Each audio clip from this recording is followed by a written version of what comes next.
All right, that's pretty powerful stuff. And I was thinking about what was happening in the back of my mind. I was like, wow. I mean, I've heard Ravi Zacharias before, but maybe not as serious and not as intense as talking about our country. So good stuff. But we're going to go local now to our very own Bethany Williams, first of two speakers for the first part of our student talk time. Bethany is a member of our debate team as a sophomore.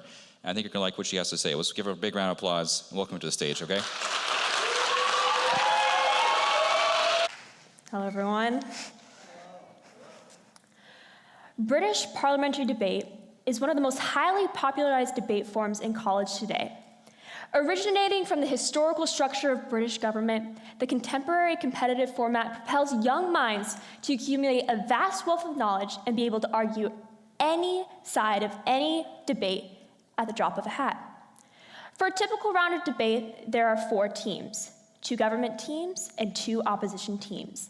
Each side is simultaneously competing against the opposing viewpoint, while also competing to have the greatest and most unique argument of the entire round.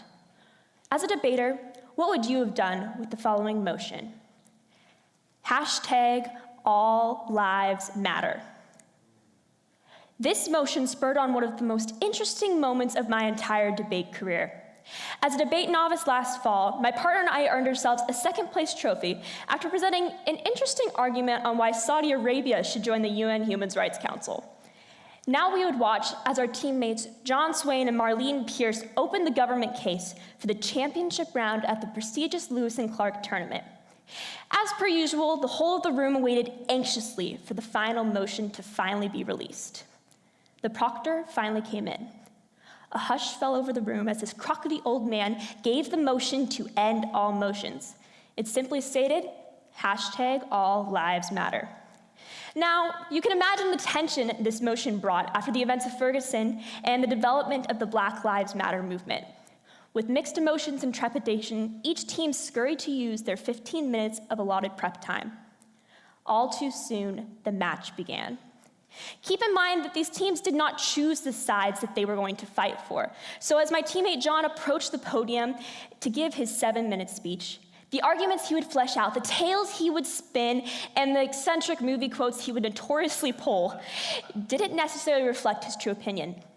Nonetheless, John walked boldly to the stage to fight for #AllLivesMatter. His prolific arguments and overarching philosophies were fairly strong and set up a great debate filled with obvious signs of clash and deep lines of rhetoric. The leader of the opposition proceeded to combat John, as was expected. Marlene did the same with her infamous points of refutation and unique arguments. From my seat, she had closed opening government's case with strength. After hearing the last of the rebuttal from the opening opposition, the second government team walked up to the plate. Expecting him to tee off the already inspiring and engaging debate that had been built, this debater instead threw the bat and summatively said, "How dare you?" Not willing to entertain the motion, this young man proceeded to give a 7-minute speech stemming from a place of misunderstanding on how he detested British parliamentary debate and how he was appalled that we, as members of this style of debate, would even entertain the foolish idea there is more than one right side to matters such as Black Lives Matter. He berated the trophy holders, the leaders, and the participants of this and many of the day's earlier debates. Then he sat down. For us, it was like a bomb had just gone off in that room, and as we sat in the aftermath, the next debater dutifully walked forward. We didn't know what to do, and neither did he. Once his time was done, things became even more interesting, if you can imagine. The final government speaker, the misguided debater's teammate, walked up to the stage. His first few minutes were used to support his partner, but after a while he ran out of things to say and uncharacteristically gave the audience the floor. Hands slowly started raising as people spoke to their agreement or disagreement with the current predicament. The speaker responded in turn, defending the stance against BP debate. At this moment, I was personally shaking in my boots for 2 reasons. First, I was conflicted and frustrated that someone was ignorantly berating my fellow teammates and myself. Second, I knew that something needed to be said, and the fire inside me would not go away. So my hand shot up to the chagrin of my coach, who was sitting on pins and needles at this point. I was the last member to be called on. Clearing my throat, I presented my case. This house believes that the idea of total disparity has brought dysfunction to discourse. The Calvinistic idea of total disparity seems to perpetuate terrible forms of discourse in society today. Though Calvinism is not accepted by every Christian, the residual effect remains imprinted in conservatives and liberals alike. Total disparity paints the picture that we as the believers have everything together, and anyone that falls short is going to burn in hell for all eternity. Paints a pretty dark picture, huh? What this has created is a long-standing undertone of black and white, where legalism reigns true and gray is never entertained. Though this belief is not common across all denominations, it continues to underlie a major problem in discourse for both secular and Christian societies alike.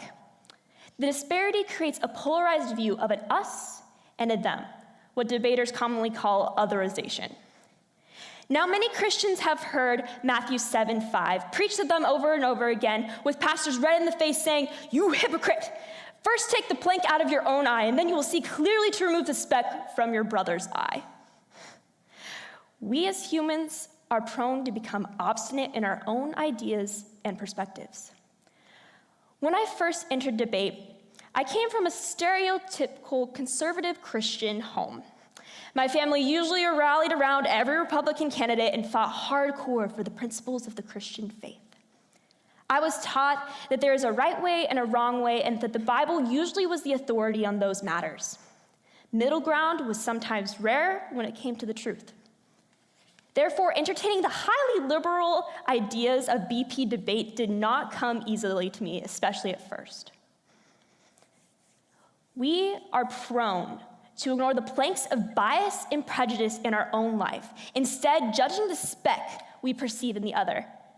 Again, I say we are prone to ignore the planks of bias and prejudice in our own life, instead judging the speck we perceive in the other. The willingness to suspend one's idea for just a moment and entertain the view of the them is hard but necessary. Aristotle once said, "It is the mark of an educated mind to be able to entertain a thought without accepting it." Now, I may not agree with the life choices, viewpoints, or opinions of others, but if I don't consider the view of my fellow man, whether he is black, white, homosexual, straight, Republican, or Democrat, how can I hope to foster understanding between the two of us? How do I earn their respect when I'm not even willing to entertain the ideologies that they hold so dear?